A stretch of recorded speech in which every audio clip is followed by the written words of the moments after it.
Hello students, आज हम पढ़ेंगे क्लास ट्वेल्थ की इंग्लिश की जो पोइट्री नंबर 3 है, जिसका नाम है कीपिंग क्वाइट, जो कि पैब्लो नेरूदा ने लिखी है। तो अगर आप मेरे चैनल पर नए हो तो चैनल को सब्सक्राइब कीजिए और बेल आइकन को प्रेस कीजिए ताकि आपको हर एक नोटिफिकेशन मिलती रहे मेरी वीडियोस की। और वीडियो अगर आपको अच्छी लगे तो लाइक कीजिए ताकि मुझे मोटिवेशन मिलता रहे और मैं और इसी तरह से वीडियो आपके लिए लेकर आता रहूं। तो चलिए हम इस पोएम का ब्रीफ देख लेते हैं कि इस पोएम में हमने पढ़ना क्या है। देखिए, इस पोएम में जो पैब्लो नेरूदा हैं, जो हमारे पोएट हैं, वो क्या बताते हैं कि उन्होंने पोएम का नाम रखा है कीपिंग क्वाइट। मतलब कि हम जो हैं चुप रह के क्या क्या कर सकते हैं उसके बारे में इस पोएम में बताया गया है। मतलब कि हमें इम्पोर्टेंस बताई गई है चुप रहने की। हम क्या कर सकते हैं, चुप रह के अपने अंदर के विचारों के बारे में, भाव के बारे में अच्छे से जान सकते हैं, उसके बारे में ये पोएम है। तो हम इसे समझना शुरू कर लेते हैं। Now we will count to 12 and we will all still. अब इस लाइन से जो पोएट हैं वो क्या कहते हैं, ये सभी लोगों को कहते हैं पोएट कि हम लोग क्या करते हैं, सभी शांत होकर अपने अंदर के भावों को जानते हैं। और ये कहते हैं कि हम अपने अंदर के विचारों को तभी जान सकते हैं अगर हम थोड़ी टाइम के लिए चुप होकर बैठ जाएं। और वो कहते हैं कि इसीलिए वो हमसे कह रहे हैं कि now we will count to 12। भाई हम अब 12 तक गिनती करेंगे और इतने ही टाइम तक हम चुप रहेंगे। And we will all keep still.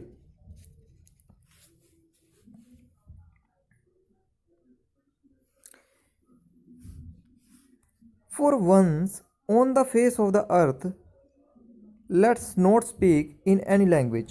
और वो क्या कहते हैं कि हम एक बार के लिए ही सिर्फ क्या कर लेते हैं कि ये निश्चित कर लेते हैं, मतलब ये तय कर लेते हैं कि हम शांत हो जाते हैं और कोई भी बात ना करें, और हम इस पृथ्वी की जितनी भी लैंग्वेज है उसमें हम कोई भी बात ना करें।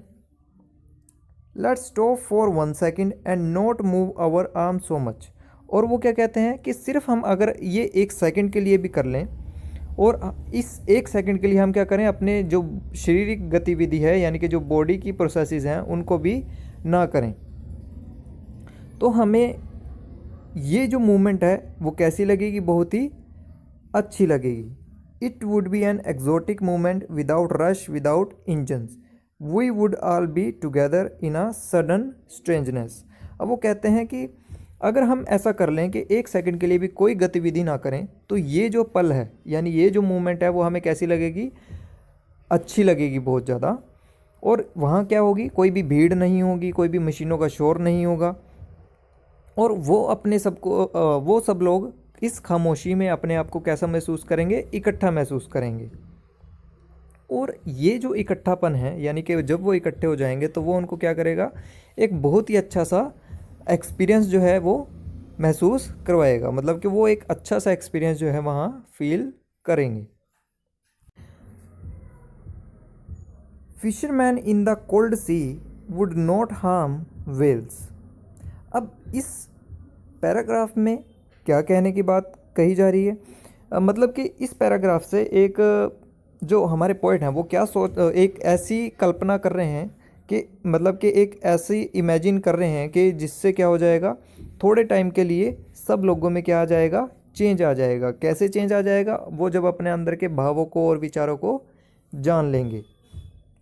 तो वो इसी चीज़ को लेकर क्या कह रहे हैं कि जो ठंडे सागर में यानी कि एक समुद्र में जो कि ठंडा है, वहाँ पर जो फिशरमैन है, जो मछलियों को पकड़ते हैं, वो क्या कर देंगे, वेल्स को नुकसान करना छोड़ देंगे, यानी उन्हें जो है परेशान करना, उन्हें हानि पहुंचाना, दुख पहुंचाना छोड़ देंगे। और वो उतनी ही मछलियां पकड़ेंगे जितनी उनके जीवन के लिए वो ज़रूरी होंगी। And the man gathering salt would look at his hurt hands. और वो जो वहाँ समुद्र के पास जो लोग क्या करते हैं, सॉल्ट को इकट्ठा करते हैं यानी नमक को इकट्ठा करते हैं, वो क्या करेंगे, अपने हाथों की तरफ देखेंगे जो कि घायल हो चुके हैं, और वो उतने ही नमक से सेटिस्फाई हो जाएंगे जितना उनके पास है। Those who prepare green Wars, Wars with gas, Wars with fire, victory with no survivors, would put on clean clothes and walk about with their brothers in the shade doing nothing। अब ये क्या कह रहे हैं कि कुछ ऐसे लोग थे जो क्या करते थे, रोज नए नए लड़ाइयों को, युद्धों को जो है मतलब लड़ने के जो बहाने बनाते थे, वो लोग क्या करेंगे, जो कि क्या करते थे, गैस का इस्तेमाल करते थे या शस्त्र का इस्तेमाल करते थे किसी, वो क्या करेंगे, अब उनके मन में कोई भी युद्धों को लड़ने की कामना नहीं रहेगी। कब नहीं रहेगी, जब वो अपने अंदर के विचारों को अच्छी ढंग से समझ लेंगे। उसके बाद वो क्या हो जाएंगे, बिल्कुल ही बदल जाएंगे। और वो क्या करेंगे, अब अपने जो उनके शत्रु हैं यानी कि जो उनके दुश्मन हैं, उनके साथ क्या नहीं करेंगे, लड़ाई नहीं करेंगे, जिससे क्या होगा, उनके जो कपड़े हैं उन पर क्या नहीं लगेंगे, खून के धब्बे नहीं लगेंगे। और वो अपने जो भी दुश्मन हैं उनको क्या समझ लेंगे, भाई समझ लेंगे। और क्या ले वो भी क्या करेंगे, जो पेड़ हैं, पेड़ों की छाया में घूमने का मज़ा लेंगे और बिल्कुल भी कुछ भी नहीं करेंगे। तो इस पैराग्राफ से जो हमारे पोएट हैं वो क्या कहना चाहते हैं कि वो सब लोग क्या कर लेंगे, अपने जो भागदौड़ है, चिंता है या लड़ना है, वो सब कुछ बंद कर देंगे। कब बंद कर देंगे, जब वो अपने अंदर के भावों को, विचारों को टाइम निकाल कर समझ लेंगे।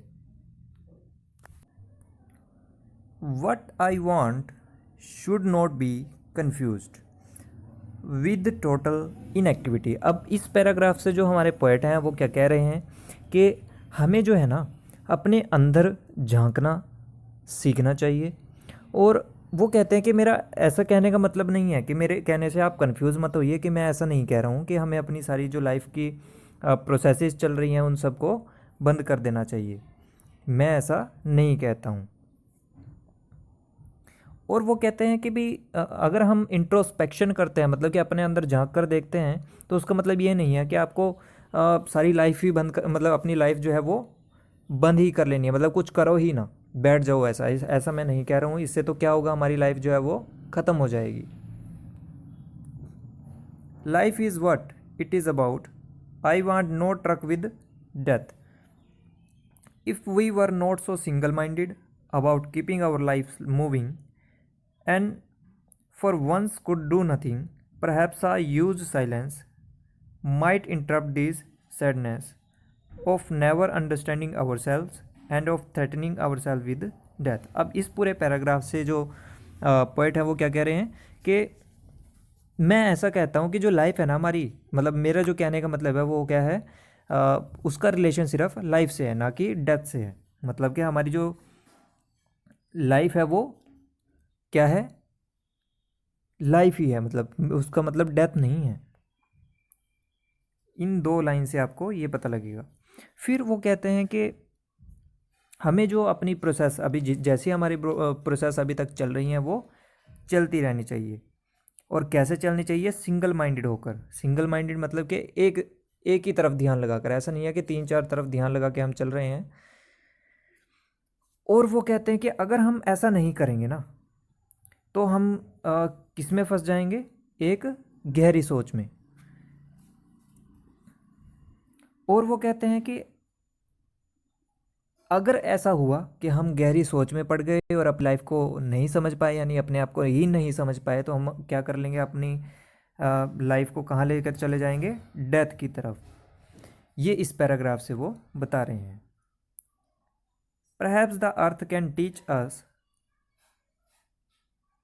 As when everything seems dead and later proves to be alive. अब यहाँ से क्या कह रहे हैं कि अगर हम अपनी लाइफ में थोड़ी सी भी खामोशी ले आए एक बार, तो हम कहाँ जा सकते हैं, एक अच्छी लाइफ की तरफ जा सकते हैं।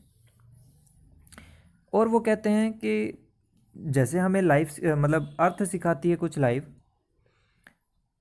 हमें क्या लगता है, एक तरह से डेड। और यहाँ से वो क्या कहना चाह रहे हैं कि अगर हम थोड़ी सी भी अपनी लाइफ में शांति ले आएँ और मतलब कि एक चुपचाप तरीके से अपने जीवन को जिएं, तो लड़ाइयाँ ख़त्म हो जाएंगी और पूरा जो वर्ल्ड है उसमें क्या आ जाएगी, शांति आ जाएगी, यानी कि वहाँ कोई झगड़ा वगैरह नहीं होगा। तो इस चीज़ को वो क्या करते हैं, एक अर्थ के एग्जाम्पल से हमें समझाते हैं। वो कहते हैं कि हम अर्थ से सीख सकते हैं कि जो सर्दी है वो कैसी आती है, शांत और बिल्कुल खामोश, जिससे हमें ऐसा लगता है कि जो अर्थ है हमारी वो ख़त्म हो चुकी है, यानी कि मर चुकी है, डेड हो चुकी है। और वो कहते हैं कि जब बाद में कोई और ऋतु आती है जैसे कि वसंत वगैरह, तो उससे हमें ये पता लग जाता है कि जो हमारी अर्थ है वो मरी नहीं है, वो कैसी है, अलाइव है, जिंदा है।